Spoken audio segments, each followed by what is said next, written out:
floor is yours.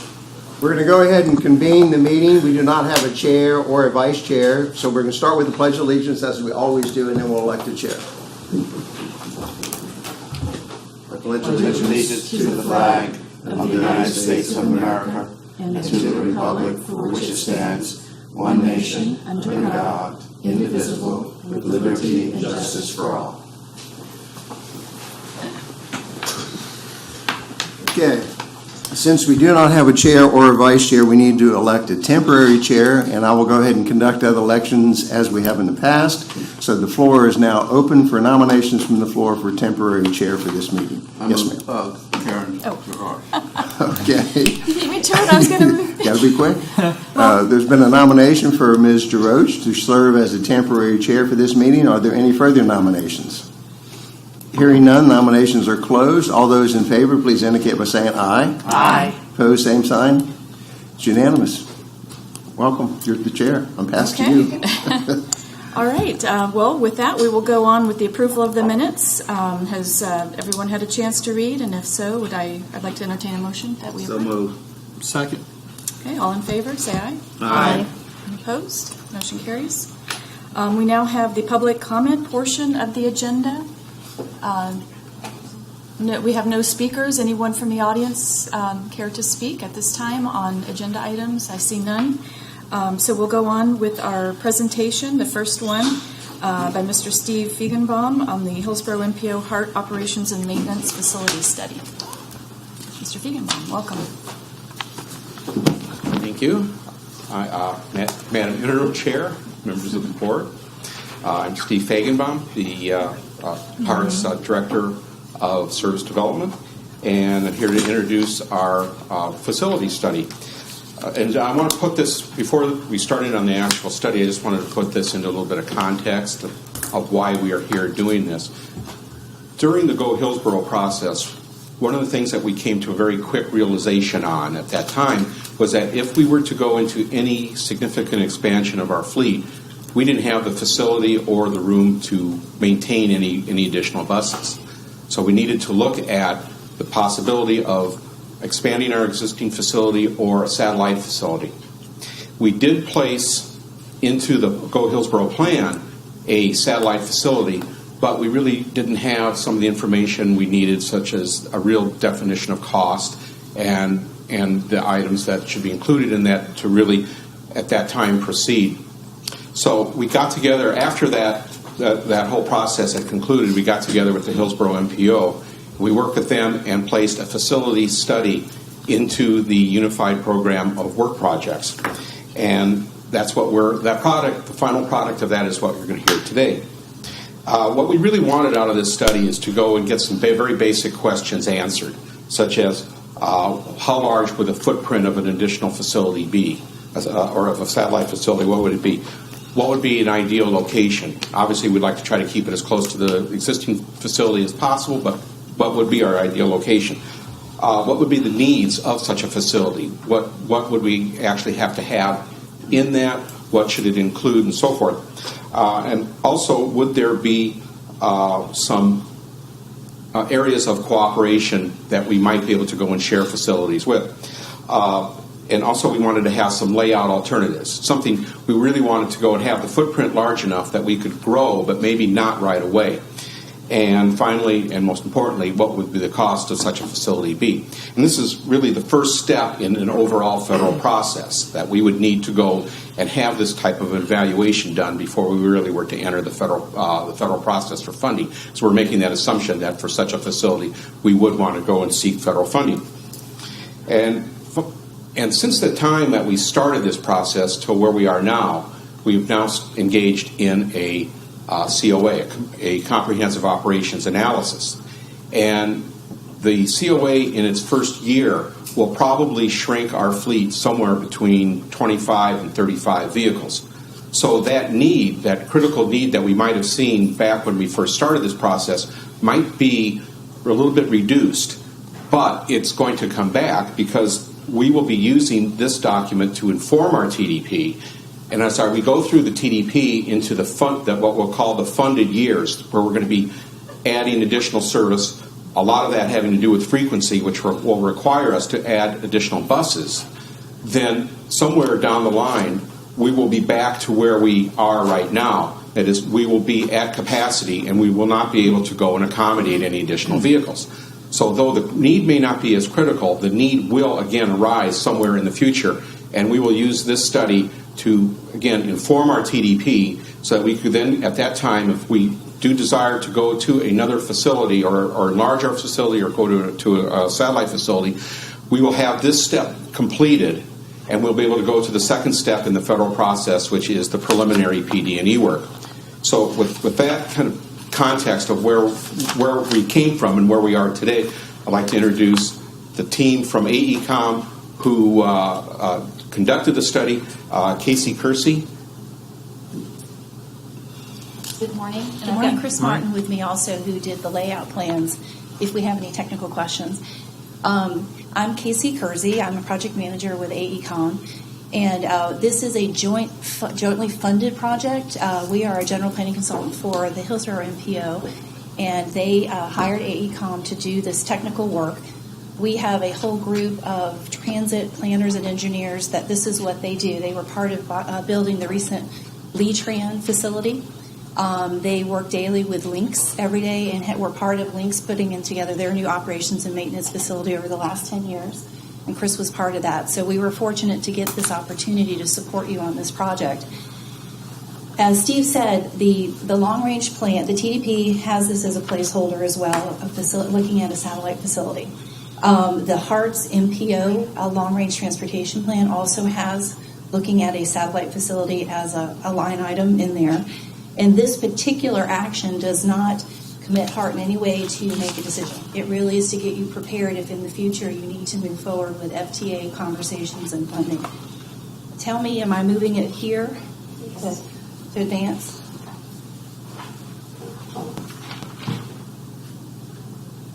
Okay, perfect. Okay. As you're well aware, the existing facility has been in existence for many years.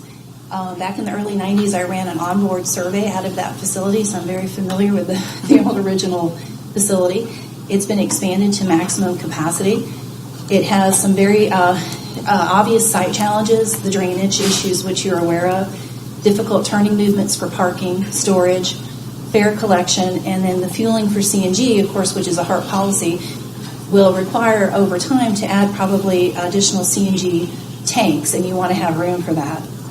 The improvements thus far have addressed immediate needs. We're looking at future needs. The time constraint to move on a new facility, as Steve mentioned, if the TDP calls for bringing back this fleet, it's 4 to 5 years to actually get something underway and built. So you have to start looking now to be prepared for future decisions. The fleet size is constrained by the facility size. This near-term, I don't want to call it temporary, but it doesn't eliminate the capacity problems. If there's a minor reduction now in service, that will come back later to be a decision point that you want to be prepared for, especially with FTA. If they've seen that HART has done this initial work, they're going to more likely be interested in talking to you because you've jumped ahead a whole year in the planning process for putting in a new facility. As part of our study, we worked with many partners. The Hillsborough County School District has a site right next to the existing facility, and we got the conversations going with Hillsborough County staff.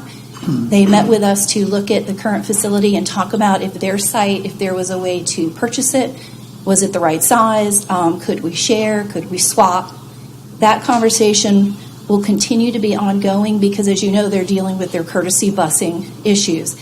That particular site is used right now for courtesy busing for magnet schools, and it's a transfer site. So it doesn't look like it's very active throughout the day, but it is, of course, first thing in the morning and in the afternoons when the children transfer at this site. Ongoing discussions with Hillsborough County. TICO, for every move that we made, we worked with the operations and maintenance group there out of the 21st Street and a TICO representative to discuss are lines appropriate to come to these different areas that we were considering and what was appropriate, so they were a partner in this study. And as you know, FDOT District 7 with the TB Next, A lot is going on there, and they were a partner in this study as we went through, and I'll get to a slide on that in a moment as well. The school district property we show on this slide, just you can see in the red where it's adjacent. It's not necessarily for sale, but we wanted that conversation opened up because it certainly would help HART to be able to expand the existing facility.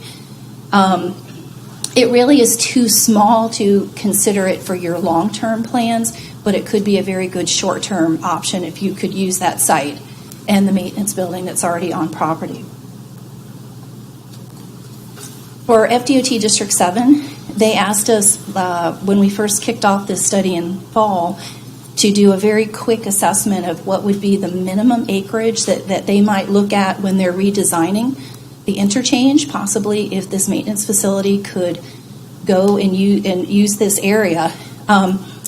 After really talking it through with the district and then our AECOM team, we proposed to DOT that there were a lot of challenges with putting an operations and maintenance facility under the interstate. Safety, you'll have CNG and potential for fire hazard. Security, the site must be fenced for fare box collection and overnight parking. It gets difficult to design a very effective maintenance facility if you're designing them around the columns. So we recommended that a maintenance site was probably not the best use under the interstate. It might be some other type of transit facility that could be considered in the TDP, but a maintenance facility was probably not the best use for them. And what Chris was a part of is we were very fortunate. HART's operations and maintenance staff spent a lot of time with us down to the smallest detail of what was needed, what was at the current site, and what they would like for a satellite operations and maintenance facility. The current facility stays as the main operations location. The satellite would serve minimum needs, but would still serve to have the buses on site, wash them, fare collection, fuel them, maintain small maintenance work there, and parking as well. So if a new location is pursued, construction will need to include, secure operations, CNG fueling, washing, and fare collection, parking for revenue vehicles, site landscaping, and stormwater treatment. So Chris assisted, based on all the information from the operations and maintenance staff, what would be their minimum requirements to make a satellite facility work. And we call it order of magnitude because this is the kind of information FTA would be looking for. But when you actually go out and decide this is something that HART would like to pursue, we're giving you the parameters of what you're looking for. And then you can really do the land search based on what we've done. Our initial search was to just try to get you a cost today for real estate and a location so you could get a general order of cost to put in the TDP. At the time that you go forward, that may change, the land cost may change, but that's what we did for this particular study. So we looked at 3 possible scenarios, what we're calling a short-term or small, 100 paratransit vehicles. We looked at a mid-term size, 50 bus and 50 paratransit vehicles, and a long-term site, 100 bus and 100 paratransit vehicles as a potential. If you want to plan big and then have it available, then that's what you would need for the acreage for that. And once again, when you go forward with this process, what actually gets designed at the satellite maintenance facility, you'll be able to get into the details for sustainability, using solar, a lot of more details that you're not going to see in this study. This was to get a general order of magnitude based on other similar facilities. The site screening process, working with Steve in the operations and maintenance facility group, we decided that within 8 miles would be a very reasonable distance from the current facility so that if you have a major breakdown, you can get the vehicles over to the major facility to do the maintenance. We looked at sites that could possibly be eligible for categorical exclusion. Generally, no known environmental issues. That would, of course, be more vetted through the NEPA process as you move forward. We looked for sites that were zoned for industrial or heavy commercial, suitable number of acres and geometric size, access to arterial and adequate capacity, available of utilities, CNG being the most important, and stormwater conveyance. We came up with 19 possible sites to use as this order of magnitude decision threshold, really. And of those, 3 sites were used to come up with the real estate market for a small, medium, and large. This will help you if you start having negotiations or a piece of property pops up somewhere along the way and you think would be terrific. You have the parameters to think about, is that site meet these parameters and should we go forward with it?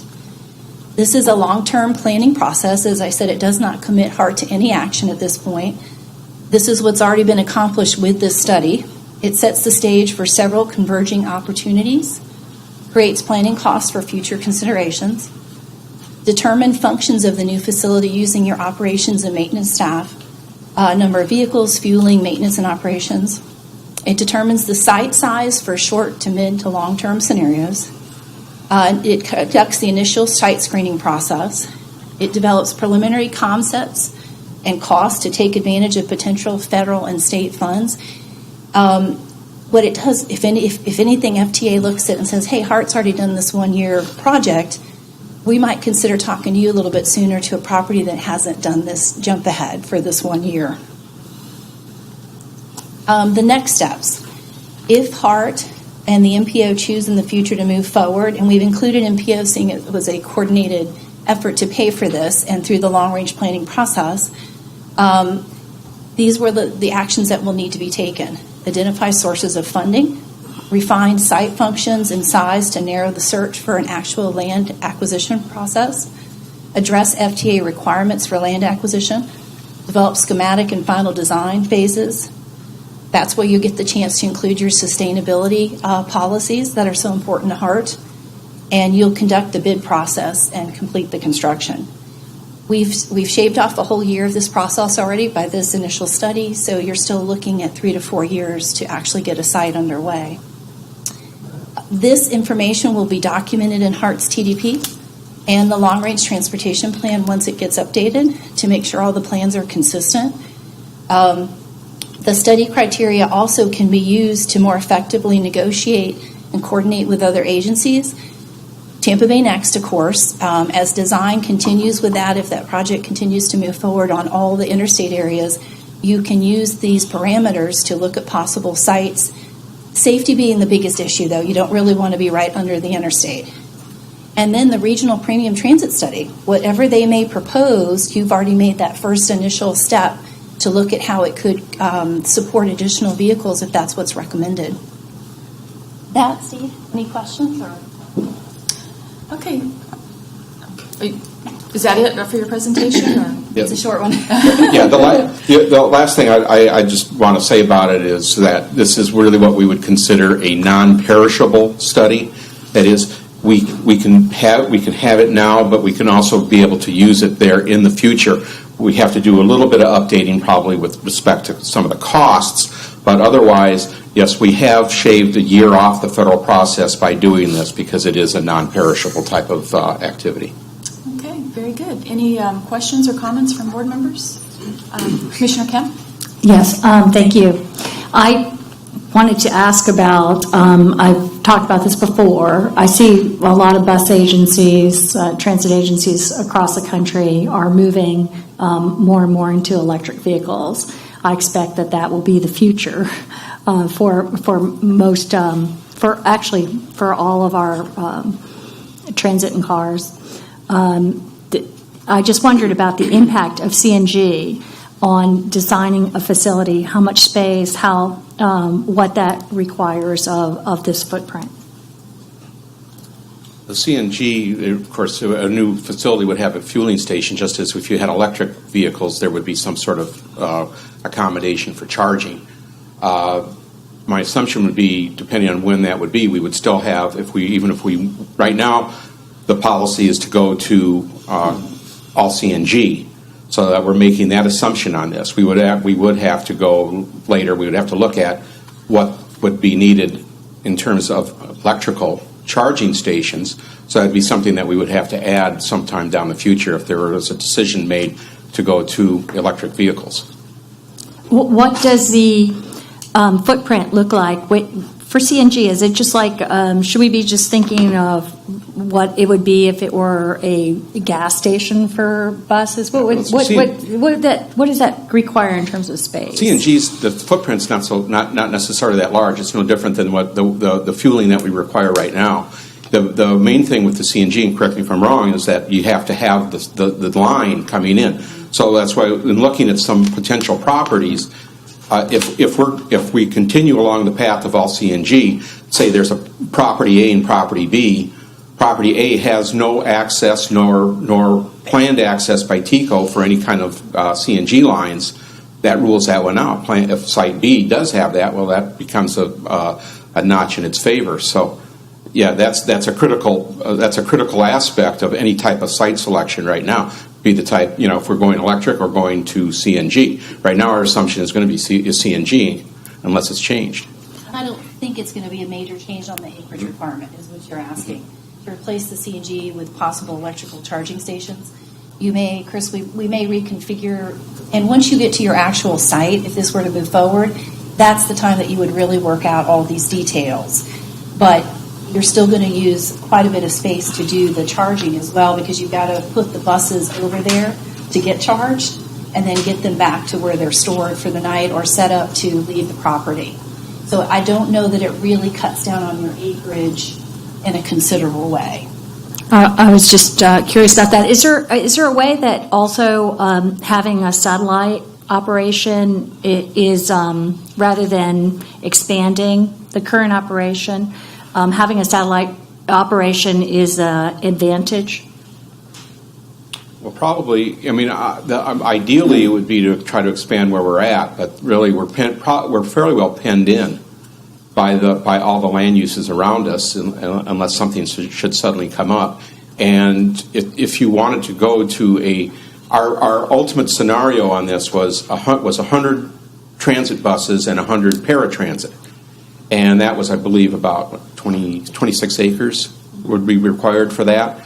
And so, by necessity, if we were to expand the fleet and go to that direction, yeah, satellite is probably would be the way to go, or a shared facility with somebody else that could accommodate that. That scope and scale is not likely to be accommodated at or near our current facility. Mm-hmm. Yeah, Lynx did a temporary share with a site that they used while theirs was getting constructed. And then they shared a facility in the interim. And it wasn't ideal, but it served its purpose until their own site could be built. One more question. In terms of, excuse me, you talked about not being able to put buses under the expressway because they were CNG. Is that true for electric too? Well, it's not so much that you can't put the buses, it's the fueling part. So electric may, and quite honestly, I don't want to make that statement without checking, and I'll get back to you on that. Mm-hmm. For the electric, it's the overall facility itself really creates a very closed-in environment with the fencing. It's not a community-friendly type facility that we would want to promote redevelopment, when you're trying to connect the communities there, especially when they were talking about the interstate. I'd have to get back to you on the electrical side for the safety, because we did not really research that. The electric buses are still fairly new. AECOM supports quite a few properties across the U.S., and I can put together some statistics for you that have electric charging. A lot of them are pilot projects because they are not staying charged long enough to truly take the place of fueling CNG for a fleet. But I can get those numbers for you. Okay. Yeah, I just wanted to understand that part of it. Also on electric buses, I think we'll learn a little bit more over the next few years, because California has a large electric bus mandate. So a lot of the properties in California are moving to significant numbers of electric vehicles in their fleets. So there should be some, coming out of that should be some new data and some best practices and so forth. Mm-hmm. Thank you. Thank you. Any other questions? Director Jacob? I have a few, thank you. Thanks for the presentation. I have several questions. One is, I think first the comment, I certainly, in the aftermath of what happened in Atlanta under an overpass with stored materials, I would certainly be aggressively against any option that would put any kind of facility underneath an overpass. I just don't think that would be wise or would get much community support with it. And certainly, if you spend any time under an overpass, it's somewhat of an oppressive environment. So I think from a standpoint just of that, I just don't think that would be a reasonable option that we should consider. On your slide, I think it's number 7, where your space needs are, and you're doing magnitude of costs. Are those costs inclusive of everything, real estate and construction?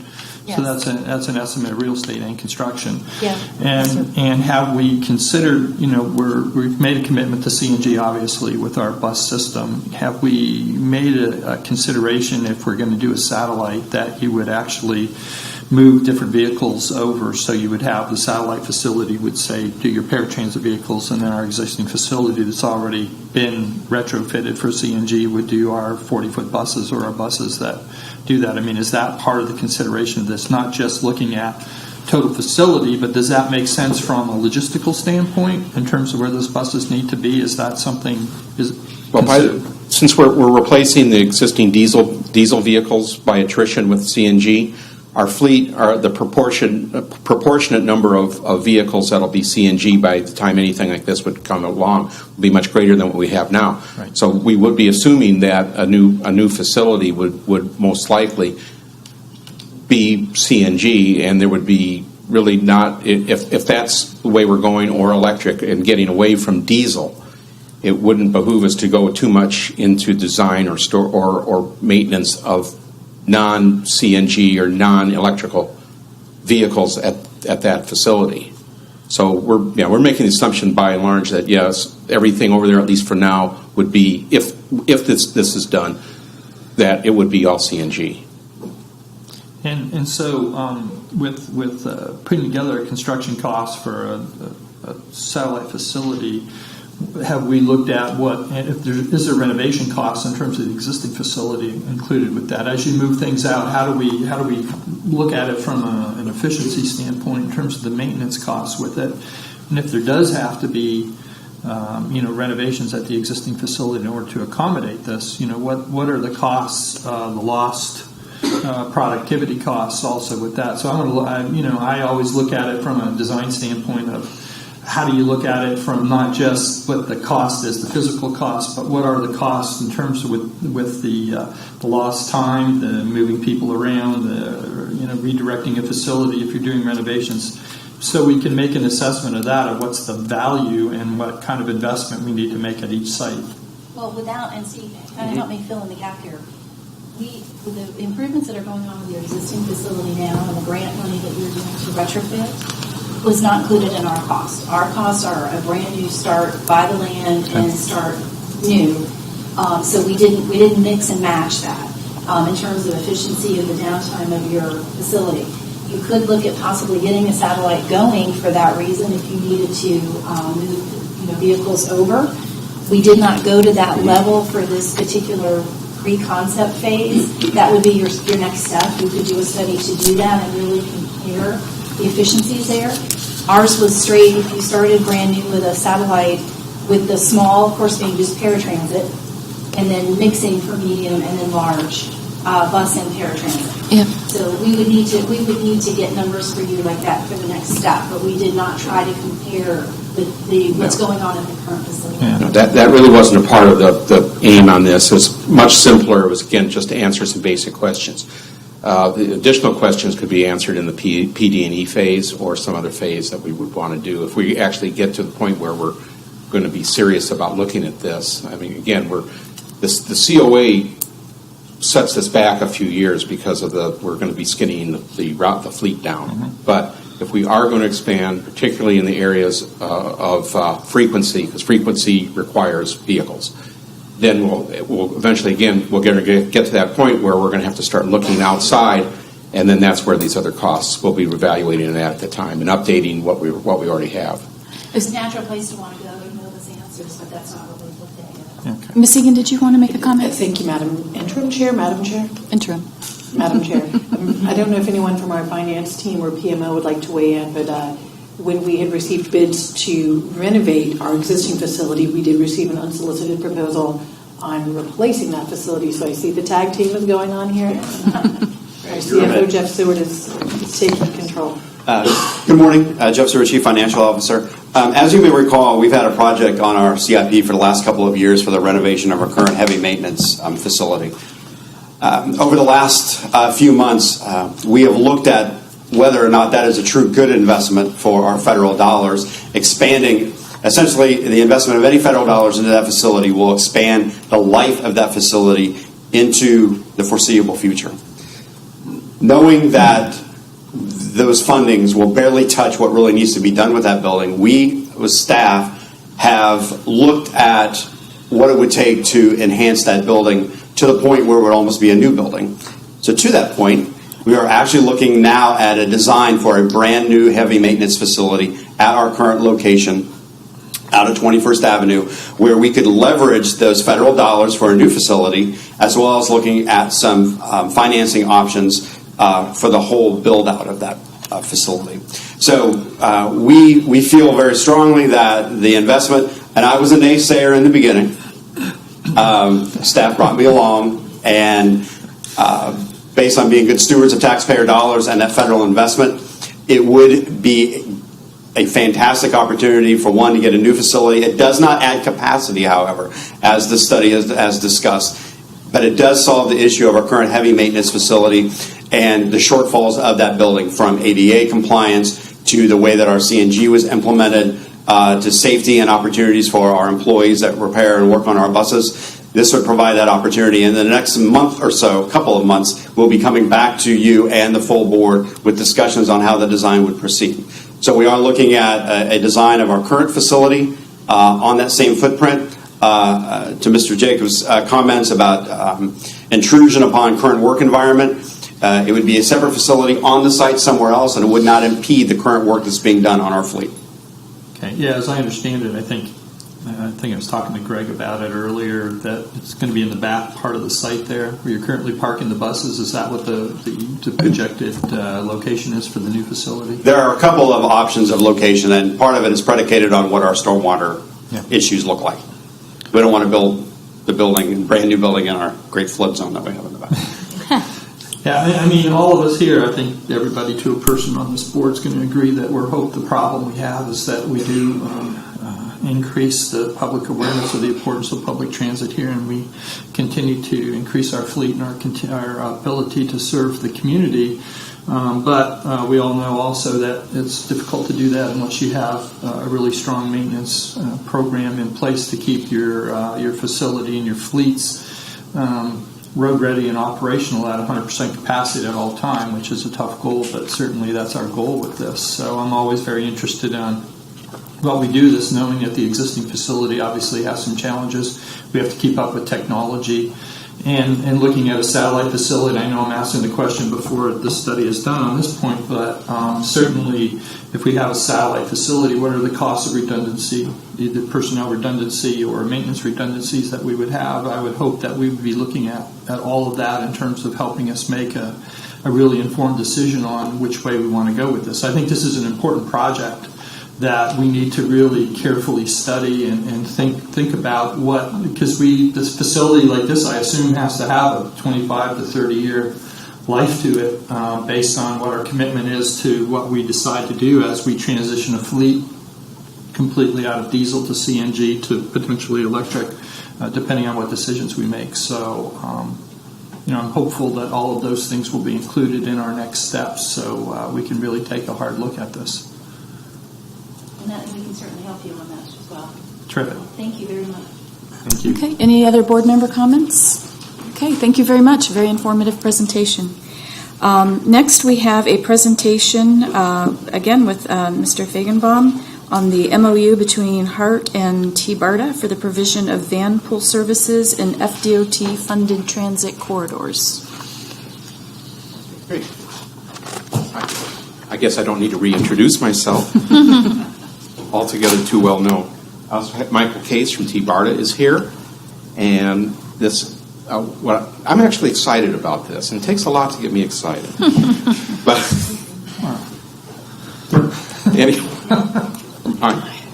anyway, now this represents something that a new step for us, something that's really completely different from some of the things that we've done in the past.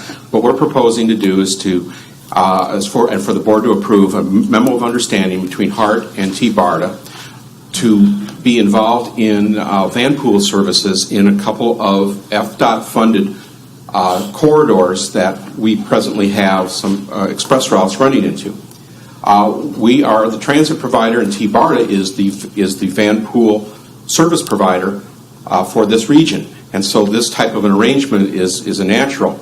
Again, we have two FDOT-funded, 100% funded corridors for the Route 20X, the Lutz Express, and the 51X, the New Tampa Express. Both routes are in decline, and future grant renewals are in doubt.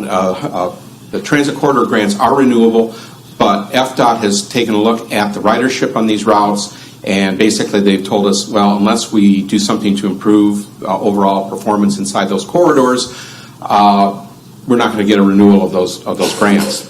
So we're also looking at kind of the change, the shifts that are occurring now in transit and what people are looking for in these corridors. Is a traditional express service, so forth. So as a pilot, what we are proposing is that HART and T-BARTA come together on we actually have come up with a better name, customer options, customer alternatives, or what have you, but we want to offer some other alternatives to people who may not quite like our current services, the 20X or the 51X. Under this pilot, we would continue to operate both routes for a year, so that people can hopefully that people will transition off. We'd have to take a look at those two routes at the end of the year and see, well, would we want to possibly continue? But I think by and large, we would say we're going to operate them for about a year. We will market and offer the van pool services as an alternative, and also the van pools, as they do now, all van pools can use our park and ride lots as a rally lots to go, and people can meet there and get into their van pool and continue on. We do that now. We continue to do that. So we'll look at that and evaluate after a year.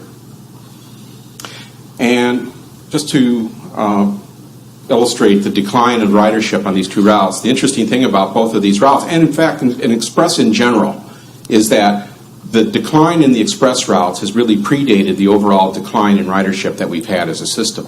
The 20X started to decline in around 2013. The 51X started to decline about the same time. And right now the numbers are projected at the end of this year to not be very good.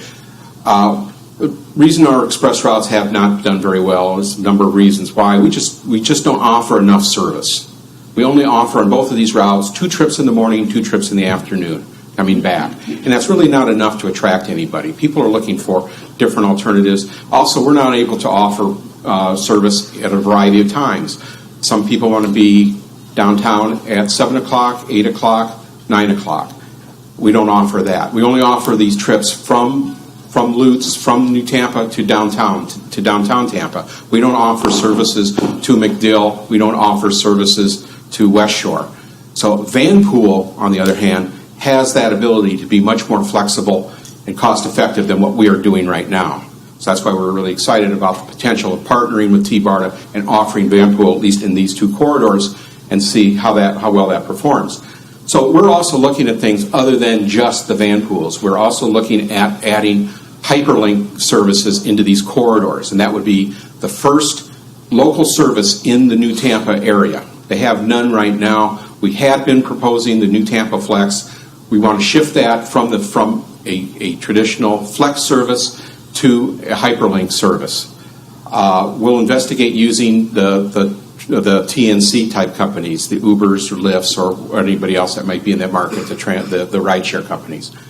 HART and T-BARTA will jointly develop a marketing program, and part of this grant is we are also funding a marketing plan so that we can get out there, get into the community, and let people know that these services exist, that we would want, if they're there, if they want them, we hope that they'd use them. And the van pools we would be able to subsidize through this grant. We'd be able to subsidize the van pools, but for no more than 2 years. We don't want to get into any kind of a long-term subsidization type of arrangement. That we want to encourage the people in these corridors to shift off of our 20X and our 51X, but we don't want to do that forever. So we're putting a cap on that. Also, we would be constrained after 2 years. Right now we have some grant money that's already there, but any renewals would not be at the levels that would sustain this. And both of the van pools and the hyperlink services would be able to go and coordinate and connect with the Pasco County's two routes. The 41, which is their new route, that would be the Lutz Area Express would be able to, or Lutz Area Services would connect with the 41, and the New Tampa would connect with their cross-county Route 54. And again, 100% FDOT funding. And these are the two corridors. Right now, the blue area would represents the hyperlink zones, basically about a 2-mile buffer off of US 41, and the one in New Tampa is basically also about a 2-mile buffer either side of Bruce B. Downs, though these will be adjusted once we actually get into the process, because we're cutting, just a straight buffer zone cuts streets in two and so forth, or cuts out potential ridership areas, some neighborhoods and so forth. So we'll take a much closer look at that when the time comes, and see that we'll also be connecting hyperlink zones to existing hyperlink zones, and we'll be, in the case of New Tampa, we'll be able to go and bring people through the hyperlink service to our buses at University Transit Center. Our budget impact, none to HART directly. We do have, again, this is what, I think I've put this 3 times into the presentation, but it's 100% FDOT funding. Transit corridor funding is 100% because we cross county lines. That's why we get 100% funding. It's considered regional. We cross county lines. The grants are currently fully funded, and it's budgeted out for the 2 years, and does include our van pool arrangement with T-BARTA, HART's hyperlink. If we do anything with TNCs, again, we have to investigate that, and also the marketing services. And we will see grant funding renewals. Again, transit corridor are automatically renewed, but we have to make sure that we get that, because, again, FDOT has indicated a reluctance to renew these particular grants. But if we show that we're doing something different, and FDOT has approved this, if we're showing that we're doing something different, we're serving the corridor, then I think we will be able to go ahead and be successful in getting a renewal. The memo of understanding will allow HART and T-BARTA to work jointly together on providing these van pool services. Again, our arrangement with T-BARTA will be for van pooling and marketing. The hyperlink service or anything with the TNC, if we go that route, that's on us. We'll be doing that. And we also will work with T-BARTA on expanding van pool, not necessarily a subsidized van pool arrangement, but also offer van pooling to some of our other express corridors, particularly some of those that through the COA that we may be eliminating through that process. So we want to be able to offer at least that as an alternative, although we also have other alternatives within our reconfigured system, but we want to be able to offer van pools as an alternative to people who are currently using our express services. At that point, be happy to answer any questions that you might have. Okay, any questions from board members? Go ahead. You go first. Well, I was just going to ask, I know we had done van pool in the past, and then T-BARTA had taken it over, so we no longer report that on to the NTD. Under this shared arrangement, who gets the ridership credit for the van pools? T-BARTA would. They're NTD reporters now. Okay, for all the van pools. For the van pools, yes. Okay, so we might see the benefit. Right, the other regional, but as a region, we will get the federal credits. Gotcha. Okay, and Commissioner, Director Jacob. Commissioner, thanks.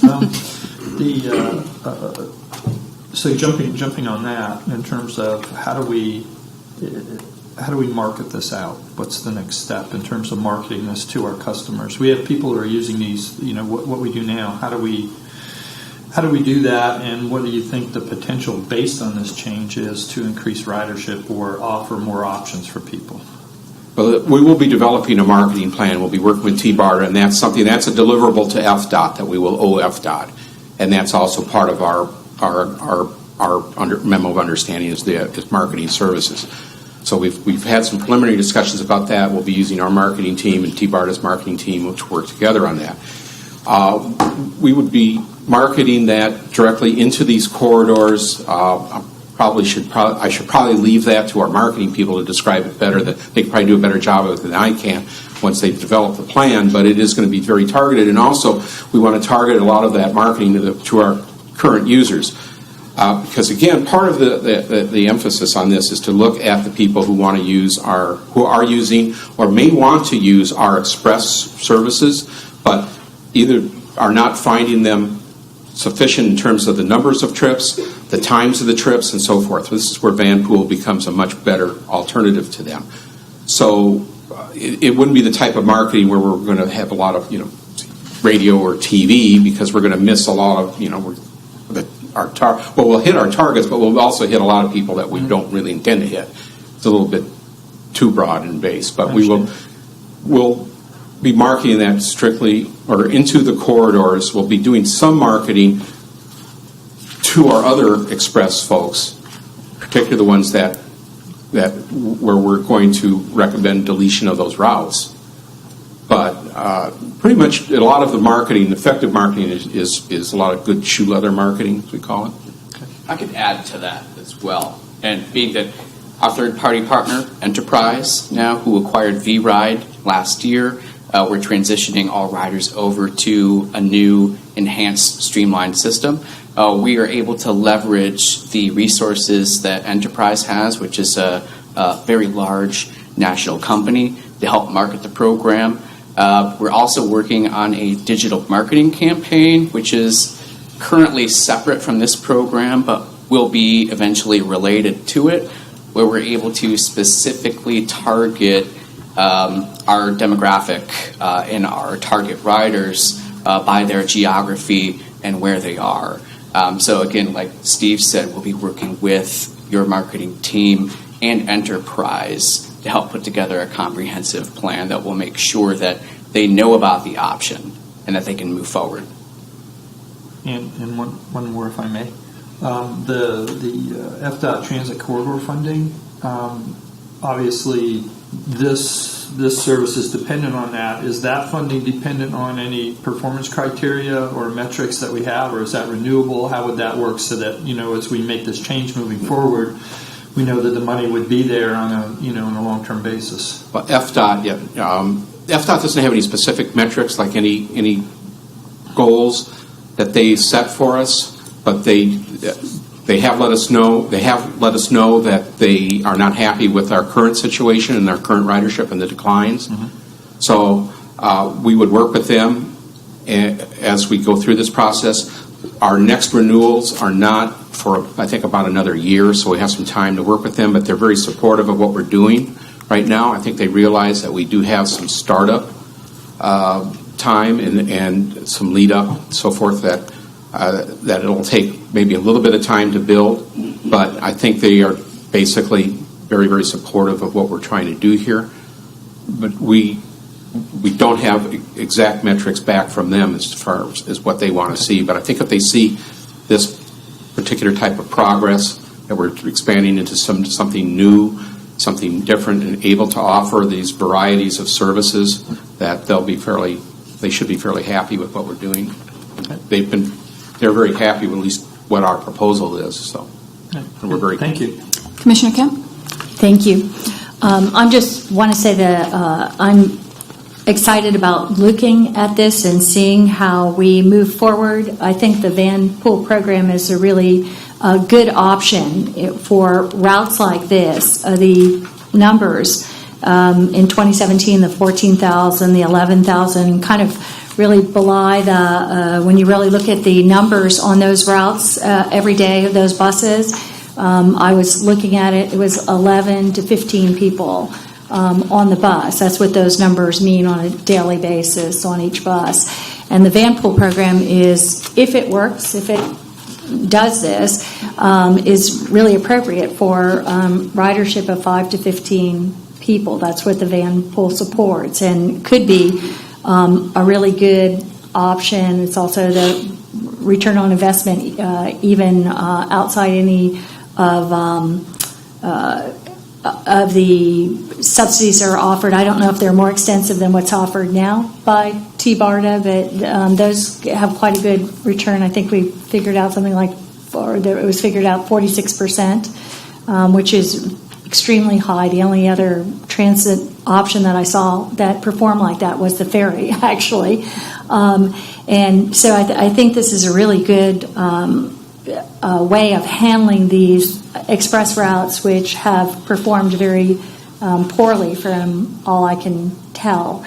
We just, the regular bus service or the irregular bus service that we have doesn't seem to adequately or efficiently work with those needs. So I'm very much going to be watching this, and I think it's a really good way of dealing with these routes. And I would just like to add that possibly even they might get better service. If you have a few people going to downtown and then a few people going to MacDill, they may be able to have a direct route to MacDill rather than transferring. And so in the end, they could actually see an improved service. So yeah, it would be interesting to hear how that ends up. Actually, the majority of the bulk of the van pool program as it now exists, which is about 100 vans, I was kind of taken aback. Something like, I think, 82 of them go to MacDill already, right? That is what I did not know it was so focused on just MacDill. So I think one of the things going forward is kind of also to expand, the workplaces and start to grow this program. But because it's effectively been used to the max, there's no more capacity. I don't think that's, it's gone out as strongly and as well as it could. Very good. Okay, any other comments? Thank you very much. Appreciate that presentation. Our next order of business would be committee action items. The first one is to authorize the award of a facilities condition assessment project to GLE Associates. I have Jeff. No, I don't. I have Lucian. Welcome. Good morning, Madam Chair, ladies and gentlemen. Yes, Lucian Campillo, Director of Enterprise Project Management. I bring before you action item. It's to award that facilities condition assessment project to GLE, as you already stated, for $92,530 with a 20% contingency of $18,506. We're told not to exceed of $111,036 for a period of 365 days. Essentially, what we're doing is we're looking at all our facilities, determining a capital plan. So if all of a sudden the roof starts leaking, we have to fix it. That's how we get money. So instead, we're trying to be proactive, look through the lifetime of the building, and this way, about 5 years out, we start looking for grant funds and build our program that way. So in order to do that, you got to kind of look at all your stuff first, make sure we know when it's going to break down or come up with an assessment. It's also looking at code and renewable energy later on too. So as we said, it's a study. It's going to help set our course so we know when to repair a building or when to start looking for funds to repair a building before it breaks. And pending any of your questions, we recommend you bring it to the board for full consideration on the next board. Okay. Do I have a motion to approve? So moved. Second. Okay. Any further discussion? Otherwise, all in favor, say aye. Aye. Any opposed? Okay. Motion carried. Thank you. Thank you. All right. Our next action item is Ms. Ruthie Reyes is going to talk to about an MOU between HART and TBARDA for the very presentation I think we just heard. Good morning. And yes, you did receive the presentation, and I just want to emphasize that it was a free program to move forward, and asking this board to consider consideration to move forward with a memorandum of understanding with TBARDA on this project. Okay. Do I have a motion to take it to the full board? I apologize. Second. Okay. I have a motion and a second. Any further discussion? All those in favor say aye. Aye. Any opposed? Okay. Thank you very much. Motion carried. And the third item on our agenda is a discussion item, which will be our monthly financial review. And Mr. Jeff Seward, welcome again. Good morning again, Jeff Seward, Chief Financial Officer. As you may recall, a couple of months ago, instead of just an informational item, we have made our monthly financials and annual financial performance discussion or presentation item before this committee. It won't be a presentation today, but it will be a discussion. I want to draw your attention to a couple of key points as we head into the final leg of our current fiscal year. We are 67. This is based on the financials ending May 31st, which is 67% through the fiscal year. Year to date, our expenses are at 71%. The driver for those expenditures are twofold. Healthcare continues to be a heavy driver over what our budgetary numbers are. However, as we move into FY18, over the next couple of months, we will be talking about the FY18 budget in a lot of detail, and we are adding additional funding next year to our healthcare. So, one, cost containment in our healthcare program, as well as properly budgeting it going into fiscal year 18. We also are looking at, as you know, we have added Wi-Fi to all of our vehicles, and we are moving forward now putting Wi-Fi on our streetcars. We are working diligently to reduce the cost of that to the organization, because it is an increased utility cost by allowing access for our patrons Wi-Fi on our vehicles. So we are looking at ways to mitigate, and between the CAO's office and procurement, we're looking at ways to negotiate those contracts for the betterment of HART and our taxpayers. One of the key takeaways I would like to discuss today, particularly on the revenue side, and if you refer to our major revenues, all of them are tracking well above 50%, with the exception of, or where we expect this time of year, with the exception of fares and passes. We've talked to you in the past. With declining ridership, we are seeing that on the bottom line as well, and that continues. And we're looking at most likely ending the year about $2 to $2.5 million less than what we assume we were going to collect this year. But I want to draw your attention to our federal operating grants. And why that is important to see right now, as you notice, it's at 4%. That is going to have an impact on us going into the remainder of the fiscal year as far as our cash flow is concerned. As you may recall, last year, due to procedural issues as well as the timing of the Fed shutting down their system for renovation, getting our federal formula funding of $11 million, we achieved later in the fiscal year than we had really wanted to. This year, although our processes are sound, the federal system is up and running, the current administration has yet to announce the full apportionment of our federal formula funding for fiscal year 17. This is the latest that it has ever been. And when I say ever, it's ever, since the inception of the federal 5307 formula program. It has never been this late. However, we do have information from Holland and Knight that it is imminent, whatever the definition of imminent is. My definition of imminent and the federal government's are two different definitions. That is $11 million of revenue that we have anticipated receiving this fiscal year. So, why is that important? I draw your attention to this month's, as of May 31st, cash on hand. You see, we have a current cash balance as of May 31st of $7 million. Well, I can report to you that this morning's cash balance is $17.8 million due to the receipt of some federal grants, some state grants, and the remainder of our ad valorem. You will note on the schedule for the July board meeting, we have a separate public hearing attached to that board meeting. And to be able to retrieve that federal funding, once it is announced, we have to go through a public hearing of a program of projects. Once that occurs, once the announcement is made, we can apply for that funding as rapidly as possible. Imminent, Holland and I feels pretty strongly that we have the opportunity this week that they will announce the full apportionment. If they do not release the full apportionment at the time we have our public hearing in July, we do have authorization for a portion of it. And we will apply for that. It's about $7 million. We will apply for that as rapidly as possible. Why it's important is over the next couple of months, as you get these reports and we stand before you to talk about our cash in the bank, you will see it continue to draw down rapidly. Last year, and it's typical every year that towards the end of the fiscal year, our cash balance gets within $5 million to zero. This year, awaiting that federal formula, we have models that show cash flow in the red. However, we have full faith that we will be able to at least get a portion of that federal formula, along with strict spending controls, within-house hiring freeze that we have in place right now for non-critical positions. We feel very strongly that we will be able to mitigate that and make it to the end of the fiscal year with a cash balance and be able to move into the next fiscal year.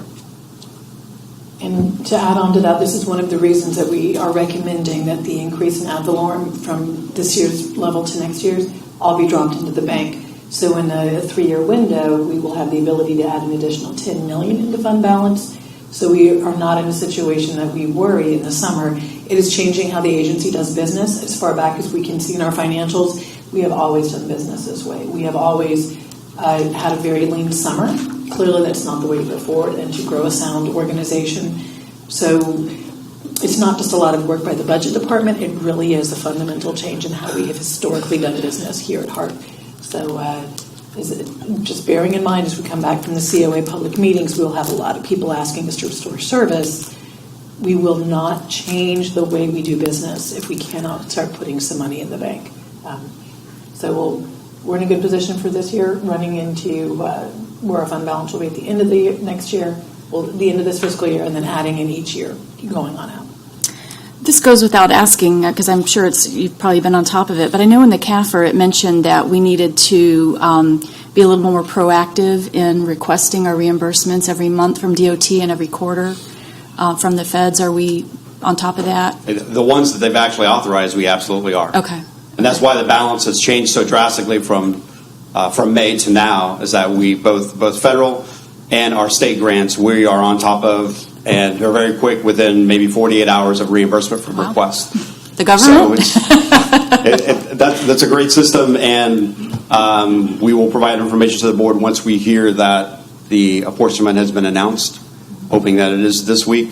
But again, we have time before the 17th public hearing. It can be announced anytime up to a couple weeks before that, so we can advertise it.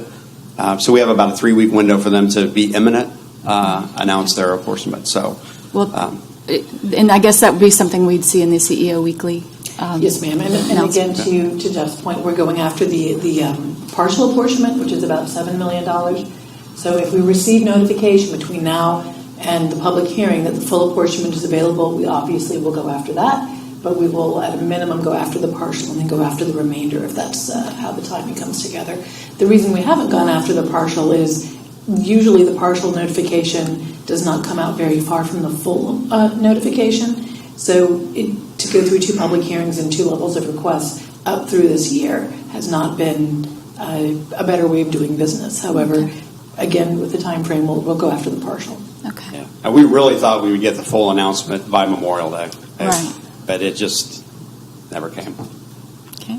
Any other questions or comments for our discussion here? Okay. Well, very good. Thank you very much. And that does it for our agenda. So Madam Chair? Yes. Just a reminder on meetings. Today kicks off the first of 20 public meetings and 4 workshops to support our October schedule change, which is also the route changes from the comprehensive ops analysis. First one's down in the South Shore. Commissioner White will, I'm sure we will keep everyone posted on what's going on with those feedback, how many people are attending. Greg Bracken has customer service in his purview. We've been getting a lot of questions already. There has been a lot of coverage on English and Spanish language media. So we are getting people asking what's happening, and we are encouraging all our patrons to come to meetings regardless, to make sure that we don't come to you with a recommendation in August, and in September you have a patron showing up saying, I had no way of knowing. To follow up on that, at our last board meeting, Commissioner Miller had asked us to look at calling a special meeting to discuss changes to our millage rate, looking at our calendars. We will end up having that on July 17th after your regular board meeting. We will have a small agenda for that board meeting, which we usually do. It's setting of the millage, our environmental presentation, 1 or 2 action items. We will gavel out and immediately go into the special meeting. And in fact, we'll start July 17th with the public hearing for our federal apportionment then the regular meeting, then the special meeting. We can get that covered with everyone's calendars. Summer is kind of tricky to get people's availability. You will also have 2 committee meetings in August. The Legislative Committee Chair is not available on August 14th, so the Legislative Committee will be August 7th. We've already surveyed, not the 14th, and then the Finance Committee August 21st. Okay. And because we have not seen enough of you in September, please remember 2 nighttime meetings, which are public hearings for the budget. Okay, very good. Actually, I did have one other comment to bring up. I know the TBARTA bill did pass, and so if maybe you could update us on where we stand then as far as our HART board appointee. Yes, ma'am. So the new TBARTA bill goes into effect on July 1st, and that will reconstitute the TBARTA board. That adds 1 member from HART. As we have read the language, it appears that it must be a HART board member. So our July 17th meeting will include an agenda item to nominate and vote on a member of the HART board to fill that role on TBARTA. As you're aware, we don't have a nominating committee, so all nominations and debate will be taken from the floor. As we also understand, TBARTA has July off, so the next meeting will be in August. So we are not missing a meeting. And we also understand that current appointees will be grandfathered in. So the Hillsborough County nominee or board member right now is Commissioner Kemp, and she will continue to fill that role. Karen Seal in Pinellas County is their representative from their BOCC, and she will continue in that role. I believe there is 1 filled state position. So there are 3 new state positions and 2 new positions for a PSTA board member and a HART board member, and those nominees will meet in an August board and move very quickly. They have to have a TDP in short order, so a very busy time for transportation. Okay, very good. How about any other board members with comments? Okay, seeing none, we'll be adjourned. Thank you very much. Thank you.